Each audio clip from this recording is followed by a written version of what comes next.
Pada hari ini, dengan seizin Bapak Presiden, kami luncurkan white paper digital rupiah yang kami namakan Proyek Garuda. Proyek Garuda akan kami implementasikan dalam 3 tahap. Dimulai dengan wholesale CBDC, wholesale digital rupiah, untuk model bisnis, penerbitan, pemusnahan, dan transfer antar bank dengan digital rupiah. Kemudian kami akan perluas, Bapak Presiden, dengan model bisnis, operasi moneter, dan pasar uang.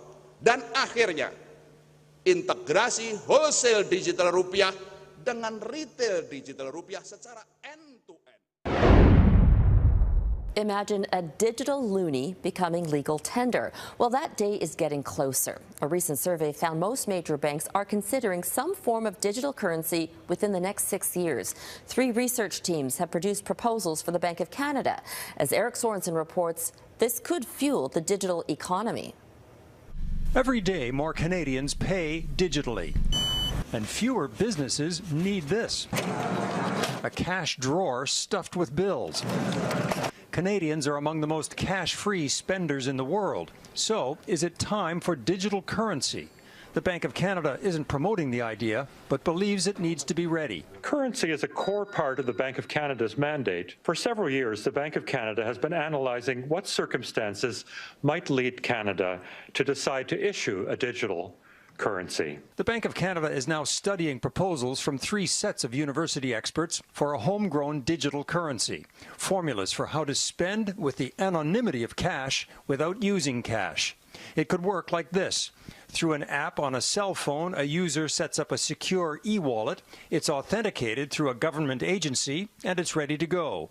The merchant establishes a digital transaction to accept the funds. But a critical new step in between, what the U of T and York team calls a whitelist, where the transaction is not only authenticated, but will ensure customer information is not passed on, just the money.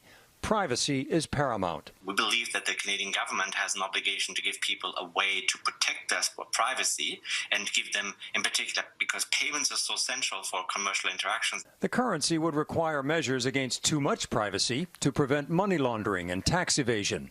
And while cash payments are becoming a smaller part of the economy, the central bank says it wouldn't abandon communities not connected to high-tech commerce. That means, for one thing, ensuring that remote and marginalized communities are not left out of any new way to pay for goods and services. The so-called CBDC wouldn't be a direct counter to Bitcoin, which is an investment currency, rather than a cash-equivalent consumer currency.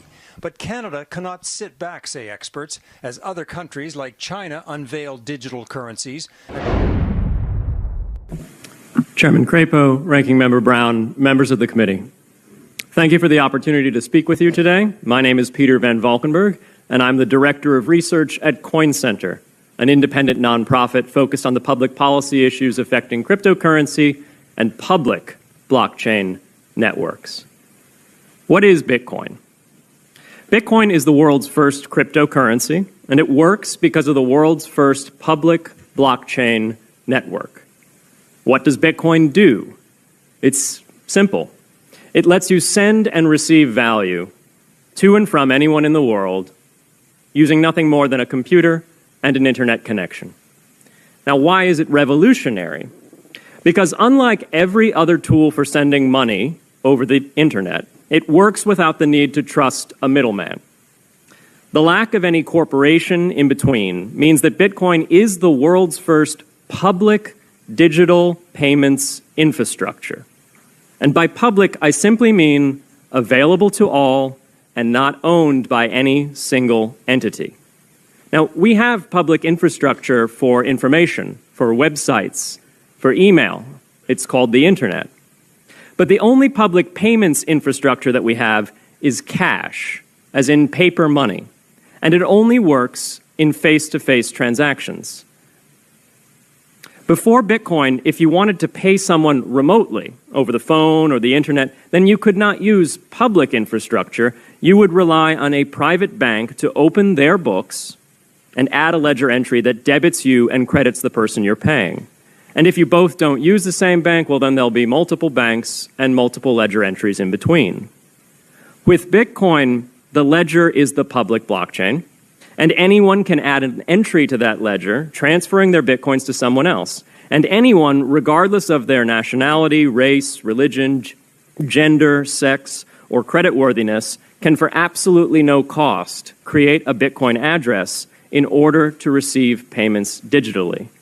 Bitcoin is the world's first globally accessible public money. Is it perfect? No. Neither was email when it was invented in 1972. Bitcoin's not the best money on every margin. It's not yet accepted everywhere. It's not used often to quote prices, and it's not always a stable store of value. But it is working, and the mere fact that it works without trusted intermediaries is amazing. It's a computer science breakthrough, and it will be as significant for freedom, prosperity, and human flourishing as the birth of the internet. And Bitcoin is just the beginning. If we can replace private payments infrastructure, then we can replace other private choke points to human interaction as well. Now, why should we want to build more public infrastructure? Why should we embrace blockchains over corporate intermediaries? Why should we tolerate their inefficiencies and work to make them better? Why should we want the pioneers of this technology here in the United States and not fleeing overseas? A simple reason. Because the corporate intermediaries providing today's critical but privately owned infrastructure are becoming fewer, larger, and more powerful, and their failures are increasingly grave. So roughly half of all Americans, 143 million people, had their Social Security numbers exposed to hackers because of a breach at Equifax. The SWIFT network has relayed hundreds of millions of dollars in fraudulent transactions because of hacked member banks in Bangladesh, Vietnam, Ecuador, and Russia. The FBI suspects now that the largest of these hacks was perpetrated by North Korea. Corrupt, low-level employees at an Indian bank, Punjab National, were able to fraudulently certify SWIFT messages stealing $1.8 billion. It's the largest electronic bank robbery in history. In fact, it's the largest bank robbery in history. In October 2016, an estimated 1.2 million internet-connected devices were hacked and turned into a botnet that for several hours made prominent websites unavailable across Europe and North America, including CNN and Fox News, the New York Times, and the Wall Street Journal. Increasingly, physical machines are being connected to the internet to augment their capabilities. They're wired through servers that are owned and maintained by private and trusted intermediaries, the so-called Internet of Things. Pacemakers from St. Jude's Hospital have been hacked. Baby monitors from TrendNet have been hacked. And Jeeps from Jeep have been hacked to the point where they can be remotely commandeered and driven off the road.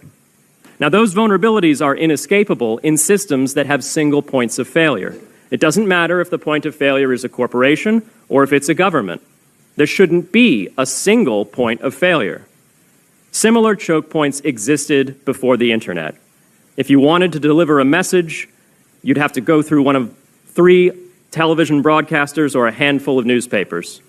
Private corporations are essential, but no critical infrastructure should rely on 1 or 2. The internet removed single points of failure in communications infrastructure and ushered in a wave of competition among new media corporations building on top of its public rails. Blockchains can similarly disintermediate critical payments and IoT infrastructure. The technology is not yet ready to answer all of those questions today, but it is our best hope. And as with the internet in the 1990s, we need a light-touch, pro-innovation policy to ensure that these innovations flourish in America for the benefit and security of all Americans.